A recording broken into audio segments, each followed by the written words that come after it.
అనేక సార్లు మనం అనుకోవచ్చు, దేవుడు మనల్ని వదిలేశాడు, దేవుడు నన్ను మర్చిపోయాడు, దేవుడు నాకు హాని కలిగిస్తున్నాడు, దేవుడు నాకు ఎందుకు సహాయం చేయడం లేదు, దేవుడు నన్ను ఎందుకు విడిపించడం లేదు. ఆగండి.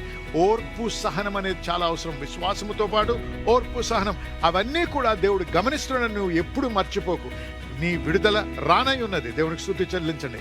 నీ యొక్క గొప్ప ఆశీర్వాదం నీకు రానై ఉన్నది. నిన్న ఒక వ్యక్తితో ప్రార్థన చేస్తున్నాం. ఆమె ఏమన్నదంటే, అయ్యా, ఈ పరిస్థితిని బట్టి మా ఆర్గనైజేషన్లో అందరికి కూడా శాలరీ కట్ అన్నారు అని నా చాలా మంచి పర్సంటేజ్ కట్ అన్నారు. అయితే నేను బెదరలేదు. నేను దేవునికి దశమ భాగం ఇచ్చే వ్యక్తిని. హల్లెలూయా. అయితే నేను వెళ్ళి వాళ్ళతో మాట్లాడాను. మీరు ఇది చేయడం న్యాయమేనా? మీరు గమనించండి, మేము చేస్తున్న పనిని బట్టి మీరు ఎంతగా ప్రాఫిట్లో ఉన్నారో చూడండి అన్నది. ఆమె అంత ధైర్యంగా మాట్లాడడానికి కారణం ఏంటో తెలుసా? ఆమె దశమ భాగం చెల్లించే వ్యక్తి కాబట్టి దేవుడు ఆమె ప్రత్యేకించి దీవిస్తాడనే నమ్మకం మన హృదయంలో ఉండాలి. అప్పుడు వాళ్ళు వెళ్ళి రికార్డులన్నీ చెక్ చేసి ఈమె ఒక్కదానికే రివర్ట్ చేశారు డబ్బంతా. హల్లెలూయా. కొన్ని వేల రూపాయలు, 25,000-40,000 ఏదో చెప్పి నాకు గుర్తులేదు, కానీ మంచి మొత్తం తిరిగి ఈమె ఒక్కదానికే తిరిగి ఇచ్చారు. హల్లెలూయా. దేవుడిని నమ్మదగిన వాడు, తన వాక్యము నిరర్ధకము కాదు. ఆమేన్. కాబట్టి ఆ కృతజ్ఞత హృదయముతో ఇవ్వాలి. దేవునితో ఒక అనుబంధంలోకి రావాలి. ఇది నేను దేవుడు కలిసి చేస్తున్నటువంటి పని. ఈ జీవితము నేను దేవుడు కలిసి జీవిస్తున్నాను. అందుకే పౌలు, it is no longer I that liveth but Christ that liveth in మీ.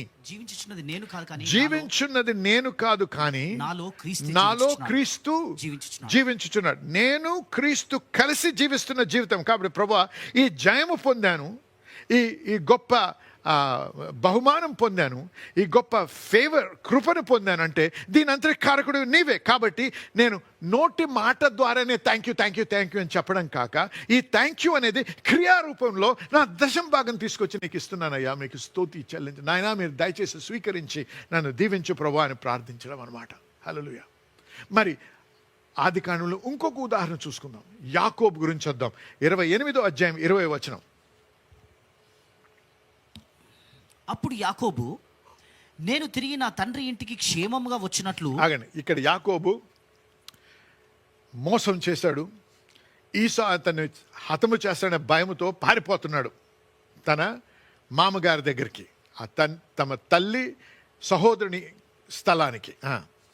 అప్పుడు యాకోబు నేను తిరిగి నా తండ్రి ఇంటికి క్షేమముగా వచ్చినట్లు దేవుడు నాకు తోడయుండి నేను వెళ్ళుచున్న ఈ మార్గములో నన్ను కాపాడి తినుటకు ఆహారమును ధరించుకొనుటకు వస్త్రములను నాకు దయచేసిన ఎడల యెహోవా నాకు దేవుడయుండును. చూసారా, దేవునితో మాట్లాడు. ప్రభువా, మీరు నాకు కావలసిన దుస్తులను ఆహారమును నన్ను ఇచ్చి నన్ను కాపాడినట్టయితే నీవు నా దేవుడు, అంతేకాదా? మరియు స్తంభంగా నేను నిలిపిన ఈ రాయి దేవుని మందిరమగును. మరియు నీవు నాకిచ్చు యావత్తులో 10వ వంతు నిశ్చయముగా నీకు చెల్లించదనని మొక్కుకొనెను. మొక్కుబడి చేస్తున్నాడు ఇక్కడ. ప్రభువా, నీవు కానీ నా అవసరాలన్నీ తీర్చి నాకు కావలసినవన్నీ అనుగ్రహించినట్టయితే నువ్వు నాకు అనుగ్రహించే దానిలోంచి ఖచ్చితంగా నేను దశమ భాగం నీకు తిరిగిస్తానని మొక్కుబడి చేస్తున్నాడు. ఎందుకంటే ఆయన దగ్గర అప్పుడు ఏమీ లేదు, ఒక చేతిలో కర్ర తప్ప ఏమీ లేకుండా ప్రయాణం చేస్తున్నాడు. కాబట్టి ఇవ్వడానికి ఏమీ లేదు. కానీ ఏమన్నాడు? ప్రభువా, నువ్వు కానీ అనుగ్రహిస్తే దశమ భాగం నేను నీకు ఇస్తానని మొక్కుబడి చేసుకున్నాడు. ఆగండి. దశమ భాగం ఇవ్వాలనేది యాకోబు ఎక్కడ నేర్చుకున్నాడు? ఆది కాండంలో ఎక్కడ కూడా అబ్రహాము ఇస్సాకుకు బోధించాడని, లేకపోతే ఇస్సాకు యాకోబుకి బోధించాడని ఎక్కడ వ్రాయబడలేదు. అంటే ఒకసారి గమనించి ఆలోచించినట్టయితే మనం ఏం తెలుసుకోగలమంటే, తండ్రి ఇది వరస తప్పకుండా ఒక అలవాటు చొప్పున చేస్తున్నాడు కాబట్టి కుమారుడు గృహంలో ఎదుగుతున్నప్పుడు అది గమనించాడు. దాని యొక్క దీవెన, దశమ భాగం ఇవ్వడంలో ఉన్నటువంటి ధన్యత గమనిస్తూ దానిలో ఉన్న శక్తిని గమనించాడు కాబట్టే ఇక్కడ యాకోబు ఇస్సాకు తన తండ్రి అయిన ఇస్సాకు దగ్గర నేర్చుకున్నాడు. ఇస్సాకు ఎక్కడ నేర్చుకున్నాడు? తండ్రి అయిన అబ్రహాము దగ్గర నేర్చుకున్నాడు. కాబట్టి యాకోబు అంటున్నాడు, అయ్యా అంటే దశమ భాగం అని ఎందుకు అంత ఖచ్చితంగా చెప్తున్నాడు? ఒక్కసారి ఉద్దేశించి ఆలోచించండి. ఎందుకు? తన తండ్రి చేయడం అని గమనించి ఉంటాడు. దానిలో ఉన్న శక్తి, బలము, ధన్యత అన్నీ గమనించాడు కాబట్టి ప్రభువా నేను ఖచ్చితంగా ఇస్తానని వాగ్దానం చేస్తున్నాడు. అక్కడ మొక్కుబడి చేసుకుంటున్నాడు. ఆమె చెప్పండి. అయితే ఆ మొక్కుబడి అయిపోయింది, అనేక సంవత్సరాలు అయ్యాయి. ఇప్పుడు ఏమైందో కానీ ఇంకొక విషయం గమనించాలి. ఎప్పుడైతే ఈ యొక్క ప్రయాణంలో ఉన్నాడో అక్కడ దేవునితో ఒక ఒప్పందంలోకి వచ్చాడు. ఏమని? ప్రభువా నువ్వు నన్ను తీసుకెళ్ళి నాకు దుస్తులను, నాకు ఆహారం ఇచ్చి, నన్ను కాపాడి, నాకు అనుగ్రహించే దాన్ని అంతా నాకు ఏమేమి అనుగ్రహిస్తావు దానిలోంచి నేను దశం భాగం ఇస్తానని వాగ్దానం చేస్తూ ఒక మొక్కుబడి చేస్తాం. ఏమైందో తెలుసా? ఒక పార్ట్నర్షిప్ ఏర్పడ్డది. ఇక్కడ భాగస్వామ్యం ఏర్పడ్డది. ప్రభువా నీవు నేను కలిసి చేసేది. ఎప్పుడైనా సరే ఏ వ్యాపారం చేస్తున్నా, ఏ పని చేస్తున్నా దేవుణ్ణి కూడా భాగస్వామ్యుడిగా తీసుకునండి. నీవు పొందేటువంటి ఆ లాభాల్లో నా లాభం అనకండి. నేను దేవుడు కలిసి చేసిన దాంట్లో వచ్చిన లాభం ఇది కాబట్టి దేవా ఈ దశమ భాగం నీది. హల్లెలూయా. అంతేకాకుండా కృతజ్ఞ అర్పణలు కూడా ఇస్తాను, కానీ దశమ భాగం ఖచ్చితంగా నేను నీకు ఇస్తున్నాను ప్రభువా. హల్లెలూయా. అప్పుడు ఏమైంది? నేను దేవుడు ఒక పార్ట్నర్షిప్లోకి వచ్చామన్నాడు. ప్రతి బిజినెస్ మ్యాన్ ఒకసారి వినండి. వ్యాపారంలో ఉన్నట్టయితే ఈరోజు ఈ యొక్క జ్ఞానాన్ని యాకోబు దగ్గర తెలుసుకోండి, పొందండి. ఏమని? యాకోబు ఆ రోజు దేవునితో ఒక పార్ట్నర్షిప్ చేశాడు అని ఆ పార్ట్నర్షిప్ని ఒక మొక్కుబడితో సీల్ చేశాడు, అంటే ముద్రించాడు. హల్లెలూయా. అయితే ఏం జరిగిందో గమనించండి. ఇప్పుడు ఆదికాండం 31:12 ఇప్పుడు అనేక సంవత్సరాలు గతించాయి. చాలా 10 సార్లు మోసగించబడ్డాడు, ఎన్నో కష్టాలు పడ్డాడు. అయినను దేవుడు ఆయనకు తోడై ఉన్నాడు. కాబట్టి ఏం జరిగిందో గమనిద్దాం. 12వ అప్పుడు ఆయన నీ కన్నులెత్తి చూడుము, గొర్రెలను దాటుచున్న పొట్టేళ్ళన్నీ చారలైనను పొడలైనను మచ్చలైనను గలవి.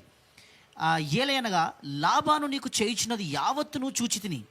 దేవుడు చూసావా, నీవు నన్ను పార్ట్నర్షిప్లోకి తీసుకున్నావు కాబట్టి నేను గమనిస్తున్నాను ఏమో చేస్తున్నారు. వాళ్ళు ఏమనుకున్నారు? నేను నీకు మోసము చేసి లాభం పొందాలని ఉద్దేశిస్తున్నారు. కానీ నేను పరలోకం నుంచి గమనిస్తున్నాను కాబట్టి నేనేం చేస్తున్నాను గమనించు అంటున్నాడు దేవుడా. నీవెక్కడ స్తంభము, నేను ఆ మోసాన్నంతా గమనించాను. నీవు ఎక్కడ స్తంభము మీద నూనె పోసితివో, ఎక్కడ నాకు మొక్కుబడి చేసితివో ఆ బేతేలు దేవుడను నేనే. చూసారా, దేవుడు మర్చిపోలేదు. ఇన్ని సంవత్సరాలు అయిన తర్వాత కూడా ఆ మొక్కుబడి మర్చిపోలేదు. అంటే యాకోబు నాతో నువ్వు భాగస్వామ్యం చేసావు, ఆ రోజు నువ్వు మొక్కుబడి చేసావు, ఆ రోజు నుంచి నేను మర్చిపోలేదు. నేను కలిసి ఉన్నావు. అవును, నువ్వు అనేక కష్టాలు పడ్డావు, నీవు అనేక సార్లు మోసగించబడ్డావు, అయినా నిన్ను మర్చిపోలేదు నేను. నా ఉద్దేశం నీ పట్ల ఎప్పుడూ మేలే ఉంది కానీ కీడు కాదు. హల్లెలూయా. అనేక సార్లు మనం అనుకోవచ్చు దేవుడు మనల్ని వదిలేశాడు, దేవుడు నన్ను మర్చిపోయాడు, దేవుడు నాకు హాని కలిగిస్తున్నాడు, దేవుడు నాకు ఎందుకు సహాయం చేయడం లేదు, దేవుడు నన్ను ఎందుకు విడిపించడం లేదు. ఆగండి. ఓర్పు సహనం అనేది చాలా అవసరం. విశ్వాసముతో పాటు ఓర్పు సహనం అవన్నీ కూడా దేవుడు గమనిస్తున్నాడు. నువ్వు ఎప్పుడు మర్చిపోకు. నీ విడుదల రానై ఉన్నది. దేవునికి స్తుతి చెల్లించండి. నీ యొక్క గొప్ప ఆశీర్వాదం నీకు రానై ఉన్నది. అయితే చదువు.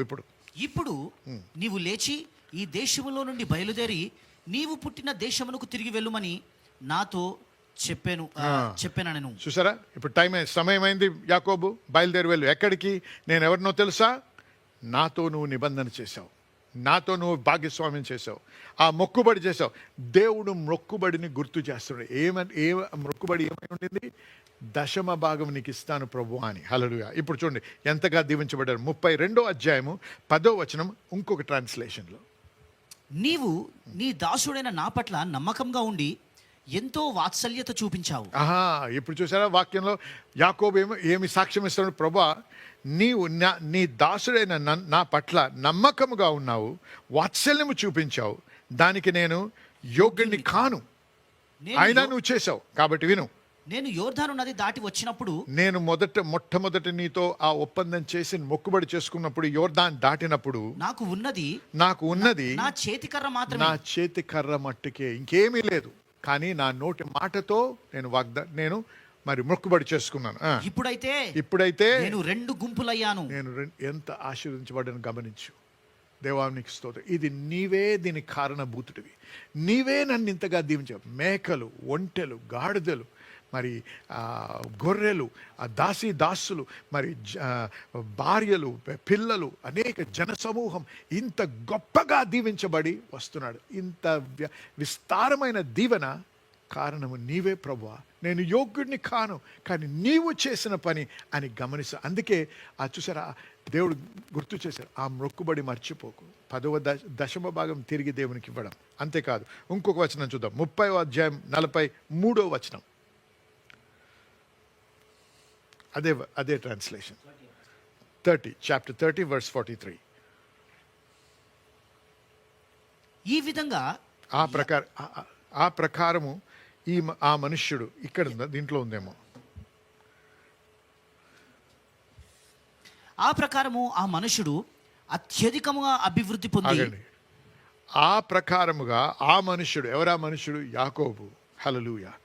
అత్యధికముగా సమృద్ధిలో జీవించడం దేవుని చిత్తమా? ఇక్కడ చూడండి ఏం చేశాడు దేవుడు. ఎవరు చేశారండి యాకోబుకి ఇంత ఆశీర్వాదం ఎలా వచ్చింది? ఎవరి నుంచి వచ్చిందండి? ఆ మనుష్యుడు అత్యధికముగా అభివృద్ధి పొంది విస్తారమైన మందలు, దాసులు, ఒంటెలు, గాడిదలు గలవాడాయను. హల్లెలూయా. ఎంత గొప్పగా దీవించబడ్డాడో గమనిస్తున్నాం. కానీ ఈ యొక్క మహానుభావులు, దేవునిలో ఉన్నటువంటి ఈ గొప్ప దైవజనులు ఎటువంటి వారు?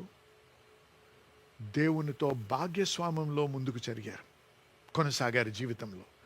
వారు దశమ భాగం ఇవ్వడం మానలేదు. జనులారా వినండి, అప్పటికి ఇంకా మోషే రాలేదు, ధర్మశాస్త్రం రాలేదు.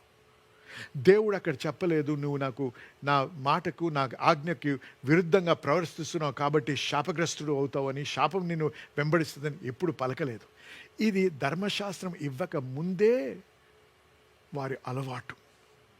హల్లెలూయా. అది దేవుని బిడ్డలందరూ అనుభవించాలని చెప్పి మోషే ద్వారా దేవుడు ధర్మశాస్త్రంలో పెట్టాడు. మనల్ని బాధించడానికి, నొప్పి కలిగించడానికి, మన దగ్గర ఉన్నది తీసేసుకోవడానికి కాదు, మళ్ళీ ఇంకా అత్యధికముగా దీవించాలనే ఉద్దేశం ఉంది. కాబట్టే ధర్మశాస్త్రంలో కూడా అది వ్రాయబడి ఉంది. హల్లెలూయా.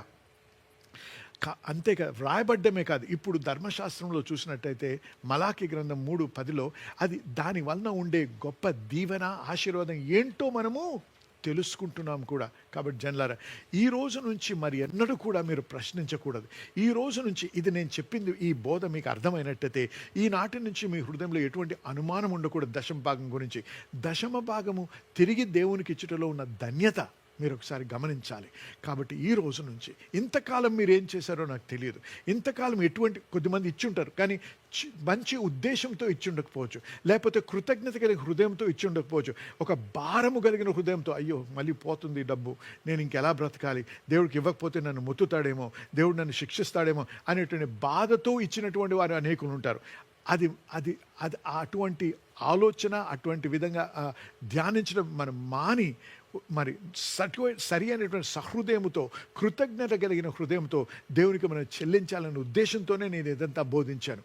మీరు నమ్మినట్టయితే ఈ రోజు నుంచి ఒక నిర్ణయానికి రండి. నేను దేవునికి ఈ దశమ భాగం వరుస తప్పకుండా, ప్రతిసారి దేవుడు నన్ను దీవించినప్పుడు నేను ఆ దశమ భాగం ఖచ్చితంగా దేవునికి ఇస్తాను. ఎందుకంటే ఆయన కృప లేకపోతే నేను పొందగలిగిన, నేను యోగ్యుడిని కాను అన్నాడు యాకోబు. అటువంటి హృదయం కలిగి ఉండాలి. ప్రభా, నేను యోగ్యుడిని కాదు, ఈ యొక్క గొప్ప ఆశీర్వాదం పొందడానికి నాతో యోగ్యత లేదు. నా మంచితనాన్ని బట్టి కాదు, నా కష్టార్జితాన్ని బట్టి కాదు, నా చెమటని బట్టి కాదు, నా జ్ఞానముని బట్టి కాదు, నీ కృపని బట్టి నేను యోగ్యుడిని కాను.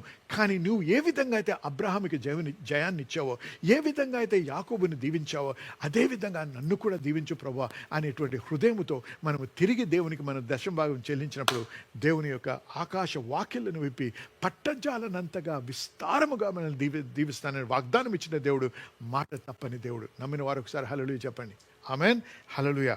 మరి గమనించండి నాయన, ఈ సమృద్ధి అనేది మనం మాట్లాడుతున్నట్టు చూసారా, ఈ అంశం ఇది నిబంధన సంబంధమైంది. ఇది నిబంధనలో ఉంది. నీవు అర్హుడవి, దేవుడు నీకు అర్హతనిచ్చాడు. హల్లెలూయా. నీ మంచితనాన్ని బట్టి కాదు, లేకపోతే నీ యొక్క నీతిని బట్టి కాదు నువ్వు అర్హుడవు.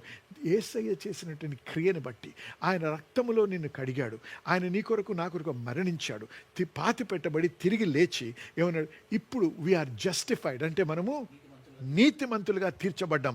అందును బట్టి హల్లెలూయా, ఈ నిబంధన, నూతన నిబంధన ఏదైతే స్థిరపరిచాడో యేసయ్య తన రక్తంలో, దానిని బట్టి నీవు యోగ్యుడు అయ్యావు. హల్లెలూయా. ఆ యోగ్యత నీ మంచితనము, నీ గొప్పతనము, నీ చదువు ఇవి కావు, కానీ నీ విశ్వాసం. ఆ విశ్వాసముతో నువ్వు దేవుని దగ్గరకు వచ్చి నువ్వు ప్రార్థించి, నువ్వు స్తుతించి, నువ్వు యొక్క వాక్యం ప్రకారంగా నువ్వు జీవించడం నేర్చుకొని, నీ దశమ భాగము, నీ ప్రతిష్ఠించబడిన అర్పణలు, నీ కృతజ్ఞత అర్పణలు దేవునికి ఇచ్చినప్పుడు, హల్లెలూయా, దేవా నేను యోగ్యుడిని కాను, కానీ నన్ను గొప్పగా విస్తారముగా దీవించే దేవుడు నీవే, కాబట్టి నీకు స్తుతి చెల్లిస్తున్నానని చెప్పి ఆ నిబంధన మనస్సు హృదయం కలిగిన వ్యక్తిగా నువ్వు జీవించినట్టయితే ఖచ్చితంగా నువ్వు సమృద్ధిలో జీవిస్తావు. హల్లెలూయా. అర్థమైన వారు, నమ్మిన వారు ఒకసారి హల్లెలూయా చెప్పండి. ఆమేన్, హల్లెలూయా. విన్న వాక్యంని బట్టి మీరు దీవించబడ్డాన్ని నమ్ముతున్నాను, ఆశీర్వదించబడ్డాన్ని నమ్ముతున్నాను. మీరు తల ఊపి అవును పాస్టర్ గారు అండం కాదు, నిజంగా నమ్మినట్టయితే ఆ నమ్మకాన్ని క్రియలో పెట్టాలి. కాబట్టి ఈ రోజు నుంచి వచ్చే నెల కాదు, వచ్చే వారం కాదు, ఈ రోజు ఇప్పుడే నిర్ణయం తీసుకుని, ప్రభువా నాకు సహాయం చేయండి, ఈనాటి నుంచి వరుస తప్పకుండా ప్రతిసారి నన్ను దీవించినప్పుడు నేను నా దశభాగం తిరిగి మీకు అర్పిస్తాను. ఎందుకు? కృతజ్ఞత. నేను యోగ్యుని కాకపోయినా నన్ను దీవిస్తున్నారు కాబట్టి మీకు స్తుతి చెల్లిస్తాను. అటువంటి మనస్సు కలిగి ఉన్నట్టయితే, అటువంటి హృదయంతో నువ్వు దేవుని దగ్గరకు వచ్చినట్టయితే, ఏ సాతాను కూడా, ఎటువంటి పరిస్థితి కానీ, ఏ కరువు కూడా నీకు లేమి కలిగించడానికి శక్తి లేని దానిగా చేయగలడు దేవుడు. హల్లెలూయా. ఎవరు ఎటువంటి కష్టములో ఉన్నా, ఎటువంటి నష్టంలో నీకు మట్టుగా దగ్గర రాదు, నీకు హాని కలగదు. ఆమేన్ చెప్పాలి. ఆమేన్.